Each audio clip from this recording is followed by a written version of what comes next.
Sometimes boards don't understand the pressures on somebody in ministry. I recall some years ago, I got to a point, Dr. John Townsend had a conversation with him. He said, your problem is you're tired. He said, you need to go to your board and get some time off. And so I went to the board and we were having this discussion, and one of the board members said, as a businessman, said, gee, I'd like to have 5 weeks off with pay. That'd be nice. And fortunately, we had a senior pastor on our board. And he said, wait a minute, guys, you don't understand. In ministry, because of the spiritual warfare, you get tired in ministry, not of ministry. And it's a different kind of tired because it goes to your soul.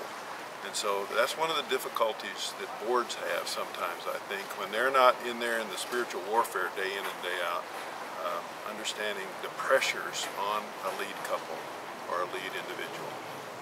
From the spouse's perspective, when I came to Christ as an adult and got involved with our pastor's wife, who was this gifted, loving, kind of behind the scenes kind of gal, and the expectations of the church was she would be at all the women's meetings, sing in the choir, play the piano, run the nursery. And that wasn't who she was. That wasn't what her gifts were. And the beauty at Standing Stone Ministry is, from the testing that you do, they determine what your strengths are and set aside the weaknesses. It's not like, well, these are the things I don't do good and I need to work harder on these. It's more about, these are the things where God has gifted me and enabled me, and that's where I need to be focused. So it's to inform the boards for your elder or deacons or whoever's managing the activities of the church to understand that that's the kind of help you're going to get. That it's not you're going to go and rest and have a vacation. It's you're going to come back better equipped, better qualified, better able to do what they're wanting you to do in the service. One of the things that I remember distinctly, I had a strong spiritual leader tell me one time as I was trying to form a board of directors. He said, Norm, you need to remember that your first line of ministry is to your board. They need to be developed spiritually. They need to understand the program. They need to be able to understand the vision so that they can articulate it, and they need to be kept up to date. So you minister first to your board, and sometimes we forget that. I did.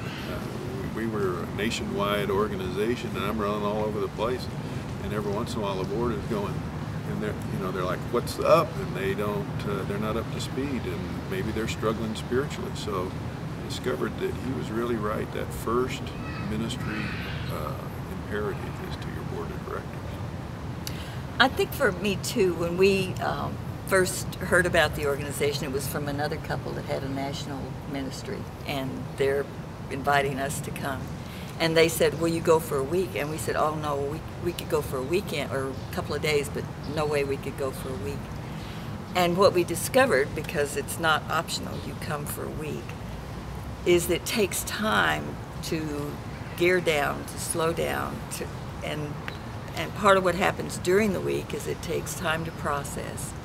So the way they've got it set up, it's critical that you come, that you're there for the whole time, that you're focused, that you're rested, that ultimately you're benefiting from what's being made available.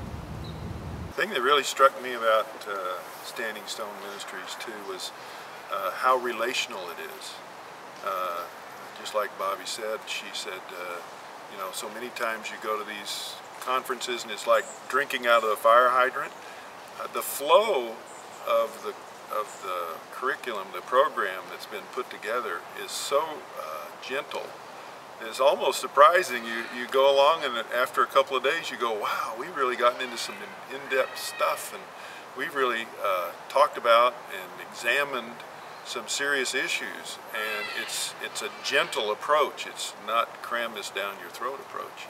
I think we talked about it being deep work that feels like rest. And we've been out on a picnic on the side of a river, but we've been talking about some really hard stuff that maybe we hadn't anticipated we'd be sharing when we came as participants.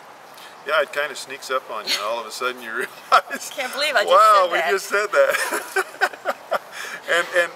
and to get it out in the open is what really brings about some restoration and some healing and some new insights and a new approach. Very freeing experience.